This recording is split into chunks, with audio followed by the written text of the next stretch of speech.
Y volvemos al tema económico. Y a propósito de la situación económica que enfrenta el país, el alcalde de Guayaquil, Jaime Nebot, hizo un llamado a la unidad nacional. Escuchemos. Sobre la situación económica del país. Yo creo que frente al problema económico no cabe sino un acuerdo nacional. Primero, no es un pacto electoral, aquí no tiene nada que ver la elección. Segundo, no puede ser un arreglo político, no se trata de acuerdos entre los partidos políticos, de fusión de partidos, no es electoral. Tercero, no está restringido a los políticos, todo lo contrario. Quien tiene que opinar es el hombre de a pie, quien tiene que opinar son los gremios. Si hay consenso con que las alianzas público-privadas son necesarias, entonces que sean rápidas. Y la primera coincidencia que debe haber es exigirle al gobierno que haga esto rápido. Porque por el propio bien del gobierno, que es el bien del país, esto no aguanta más. 7:41. La ministra de Finanzas, María Elsa Viteri, compareció en la Comisión de Régimen Económico de la Asamblea para lanzar nuevas cifras sobre la deuda pública que contradicen el informe de auditoría de la deuda presentado por la Contraloría. Según ese informe, el límite del 40% para el endeudamiento público en relación al PIB fue superado ya en diciembre de 2016, pero Viteri presentó otras cifras a abril de 2018 y según ella, la deuda pública agregada, que incluye deuda interna y externa, está en el 46.98% del PIB, casi 49.000 millones de dólares, mientras que la deuda consolidada, que no considera las obligaciones entre entidades del Estado, llega al 34%. Nuestro invitado fue parte de la veeduría ciudadana convocada por la Contraloría para acompañar a la auditoría a la deuda pública. Pablo Dávalos, bienvenido. Gracias por aceptar la invitación a este programa. ¿Por qué esta diferencia entre los datos del informe de Contraloría y los del Ministerio de Finanzas? Muchas gracias por la invitación. Un saludo a todas las personas que comparten con nosotros este espacio. Realmente son preocupantes las declaraciones de la ministra Elsa Viteri porque hay un informe de Contraloría. Los informes de Contraloría tienen recomendaciones cuyo cumplimiento es vinculante, es obligatorio.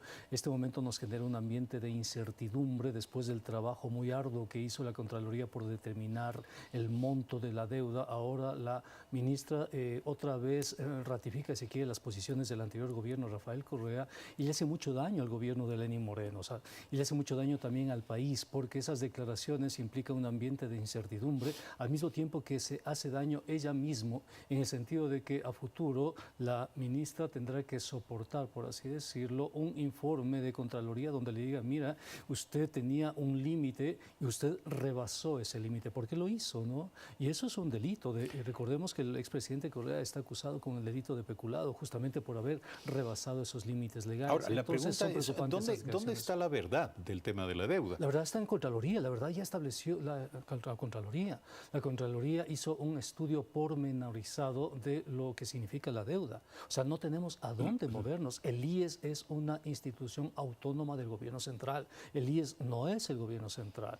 En la deuda tiene que ser cuantificada la deuda del IES y además el Fondo Monetario Internacional, que supuestamente es el aval con el cual se están de una u otra manera legitimando estas declaraciones de la ministra, ya dijo que el gobierno no está considerando los elementos metodológicos del fondo y desautorizó el Fondo Monetario Internacional. Entonces, usted señala que no ha sido incluida la deuda de IES, entre otros, ¿no? Entre otros. Y al parecer los datos de la deuda aportada por la ministra tampoco tomaron en cuenta otras obligaciones externas asumidas por la vía de las llamadas preventas petroleras, tal como lo ordenó el informe de Contraloría. Pero la ministra aduce razones legales. Ella dice que mientras se lleve a cabo la reforma al Código de Planificación y Finanzas, su ministerio se ve forzado a trabajar con los conceptos legales anteriores para determinar el monto de la deuda. Son conceptos que en este momento le están llevando al expresidente a los tribunales de justicia. Son conceptos que en este momento están provocando un incremento del riesgo país y ese incremento del riesgo país significa incrementos en la tasa de interés para futuras emisiones. declaraciones, ¿no? Son declaraciones que le están haciendo daño al país. Yo no entiendo por qué la ministra se reduce su espacio político, no entiendo por qué le está haciendo daño al propio presidente Lenín Moreno. Creo que el presidente Lenín Moreno debe revisar su posición con respecto al Ministerio de Economía, porque en este momento lo que necesitamos es un plan de reactivación. Necesitamos lo que dice Nebot, que me parece interesante, un acuerdo nacional. ¿Qué? Un acuerdo nacional, diría yo, por el empleo, por ejemplo. Un acuerdo nacional que implique mejorar los sueldos y los salarios de los trabajadores del país. Un acuerdo nacional para proteger la dolarización, por ejemplo, a través de monedas electrónicas como el dinero electrónico. Un acuerdo nacional para bajar las tasas de interés que permitan la reactivación de la economía. Necesitamos acuerdos nacionales. Y en ese contexto, una ministra de Economía como que no calza, si se quiere, en el ambiente de reactivación que en este momento los ecuatorianos estamos pidiendo, estamos solicitando. La ministra afirmó que consideraba, además, en su comparecencia, consideraba importante discutir nuevamente cómo se determina el límite del endeudamiento y textualmente dijo, se debe analizar por qué en Ecuador ese límite es del 40% y en Italia, por ejemplo, es del 130%. La pregunta ¿es verdaderamente una camisa de fuerza para el manejo económico el límite legal establecido? Ese límite legal fue establecido por los diputados o los asambleístas de Alianza País en el año 2010, cuando aprobaron el Código Orgánico de Planificación y Finanzas Públicas. Ese límite legal fue un límite impuesto desde el partido de gobierno en el año 2010.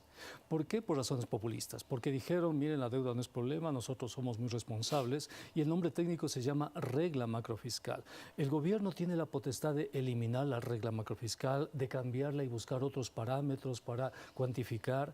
Recordemos que no es tanto el volumen de la deuda, sino lo que estamos pagando por deuda. Y estamos pagando una cantidad fuerte, estamos pagando una cantidad de cerca de $10.000 millones por servicio y amortización.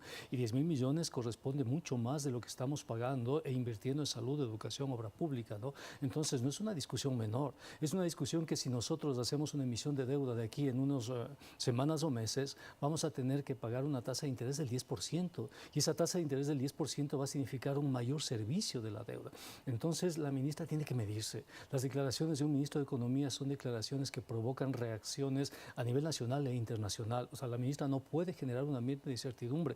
Tiene que respetar la ley. Si la Contraloría le dice, mira, tienes que hacer esto, tiene que hacer eso, pues porque eso significa institucionalidad, eso significa respeto a las leyes. Y la ministra de Economía, cuando respeta las leyes, está generando un ambiente de confianza, de certezas, de inversiones, etcétera, ¿no?